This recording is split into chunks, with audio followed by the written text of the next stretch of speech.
Hello सेवा नमस्ते फेरि पनि तपाईँलाई स्वागत छ मेरो भिडियोमा।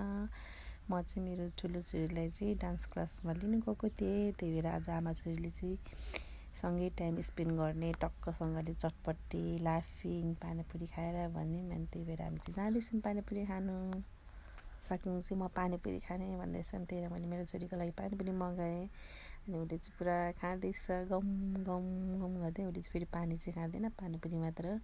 अनि कस्तो छ भनेको त मिठो छ भने त्यसपछि मेरो पनि लाफिङ आउँछ। अनि त्यसपछि नानी चाहिँ पानीपुरी खान्छ, म चाहिँ लाफिङ। कस्तो मिठो छ कि म मिठो मानी मानी खाँदैछु, अमिलो पिरो टक्क परेको। अनि चटपटी पनि अर्डर गर्छु आउँछ। अनि पिरो चाहिँ खासै हालेको चाहिँ नानीलाई खाने भनेको खान्छु भन्छ।